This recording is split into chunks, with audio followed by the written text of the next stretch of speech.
কেমন আছো বন্ধুরা? Welcome to our page dolls creation. আমার পেজটাকে সাবস্ক্রাইব করো আর খুব খুব খুব ভালোবাসা দিও, তবেই আমি এগিয়ে যাব। আর প্লিজ প্লিজ প্লিজ সাবস্ক্রাইব করো আমার পেজটাকে। আমি আজকে করছি ট্র্যাডিশনাল একটা পিঠে, ভাপা পিঠে। তো এখানে আমি 2 কাপ গোবিন্দভোগ চাল নিয়েছি, বাজার থেকে কেনা এই চালটা। আর অল্প একটু লবণ নিয়েছি, তাহলে পিঠেটা খেতে খুব টেস্ট হবে। এবার এটাকে ভালো করে মাখিয়ে নেড়ে চেড়ে নিয়ে মিশিয়ে নিয়ে লবণটাকে, তারপরে অল্প অল্প করে দুধ দিচ্ছি। হ্যাঁ, তো এটা ভালো করে একটু অল্প অল্প করে দুধ দিয়ে ভালো করে একটু মিশিয়ে নিতে হবে। আর যাতে মানে গোলাটা একটু মানে চালটা ঝরঝরে থাকে, অথচ বেশি যেন দুধ না পড়ে, তাহলে কিন্তু গোলাটা লিকুইড হয়ে যাবে। এবার এটার 1 ঘন্টার মতো এটাকে ঢেকে রাখলাম। তারপরে এটাকে এবার চালনির মধ্যে ভালো করে ছেঁকে নেব। সুন্দর করে ছেঁকে নেওয়ার পরে যেটা থাকবে সেটা দিয়ে পিঠেটা বানাবো। তো ছেঁকে নিয়ে নিলাম, ছাঁকা হয়ে গেছে। এবার এটা দিয়ে পিঠেটা বানাবো সুন্দর করে।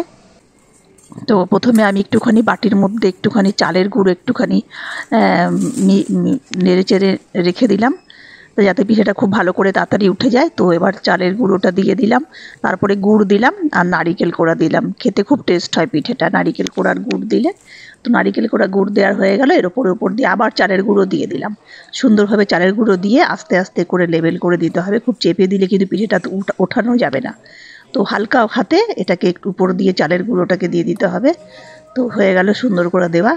এর ওপরে ভিজে ন্যাকড়া দিয়ে দেওয়া হলো বাটির ওপরে সুন্দর করে দিয়ে। এরপরে কড়াইয়ের মধ্যে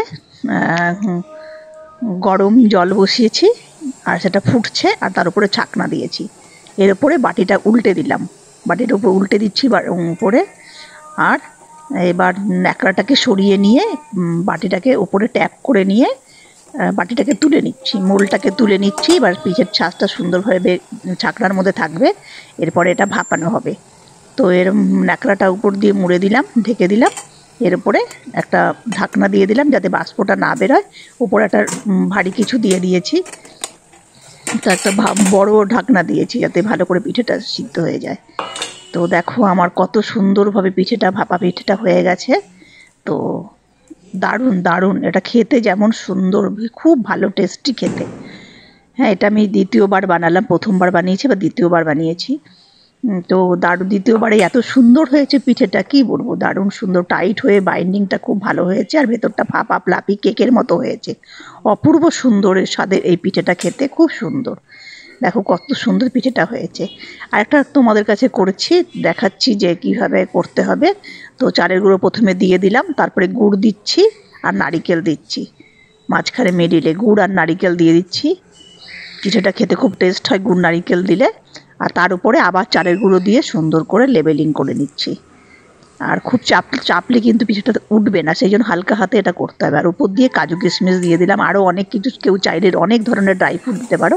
আবারও সেরকমভাবে ন্যাকড়াটাকে উপর দিয়ে এবার ন্যাকড়াটাকে সরিয়ে নিলাম। ভেজা মলমল কাপড় দিতে হবে, যাতে ছিদ্রযুক্ত কাপড় থাকে, বাষ্পটা খুব তাড়াতাড়ি পিঠের মধ্যে লেগে যায়, তাহলে ভালো করে পিঠেটা হবে।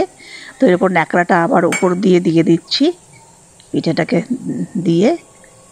আর 2 থেকে 3 মিনিট এটাকে 3 মিনিটের মতো এটাকে ভাপাতে হবে, তাহলে খুব ভালো ভাপাতে হবে।